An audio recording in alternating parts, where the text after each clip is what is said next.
Hello guys, Ride with PJ here, and today we will be talking about an accessory for my ADV 160. So right now guys, what we'll be doing is dumating na yung accessories natin. We call it the ADV 160 Big. So if you can look at this is a pure black.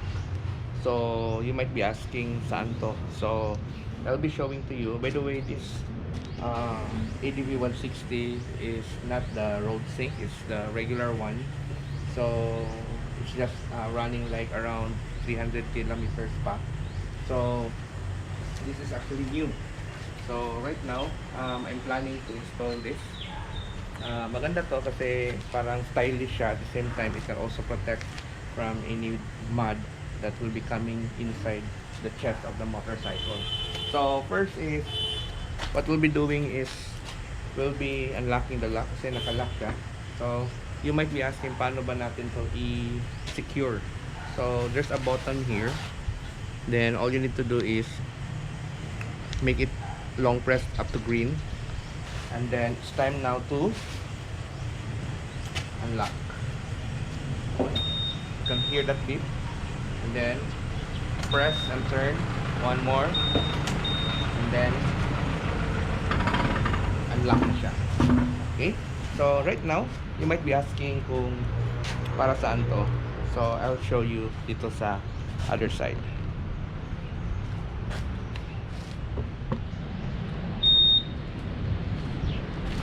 Here, dito natin ikakabit to. So, tingnan nyo guys. Bagay ba? This is what we call the peak. And we will be trying to fit this out dito.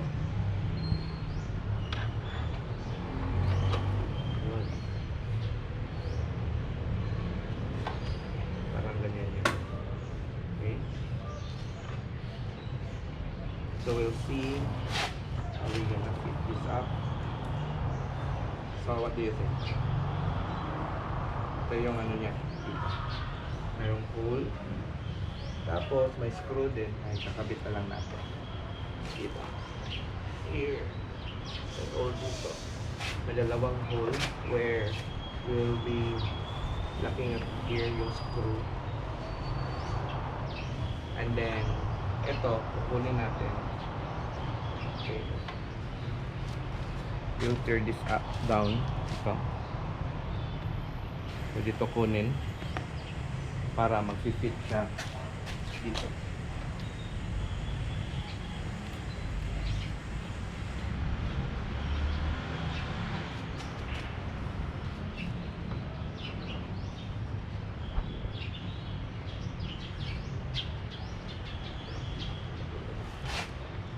Yun.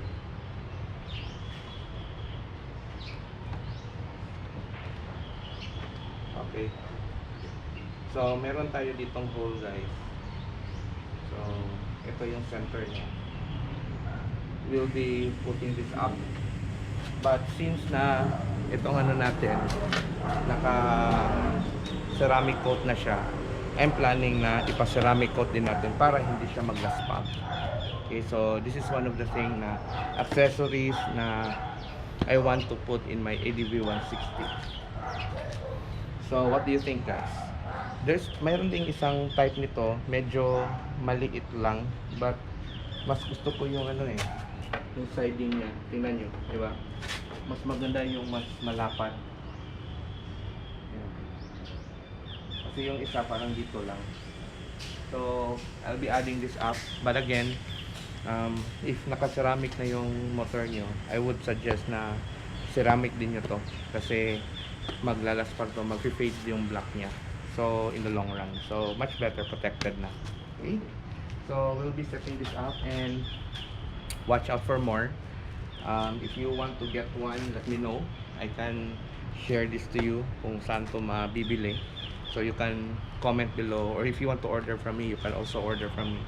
This is what called the Bic, no? For 160. Mayroon din for 150, meron din for 160. So make sure the model is right para yung hole dito, yung screw in is fit talaga. So this is plastic. At the same time, there's also what we call the carbon. So that's it. So hopefully you can follow more later. In my next vlog siguro I can show you yung fix na ito. Tapos na siyang na ceramic coat. At the same time, fitted na siya sa motor natin. Okay? So stay tuned for more. If you want more ADVs 160 na mga accessories and reviews and adventure, you can follow me in my social media, and you can like and share our videos as well. Okay? So God bless everyone. Ride safe and enjoy.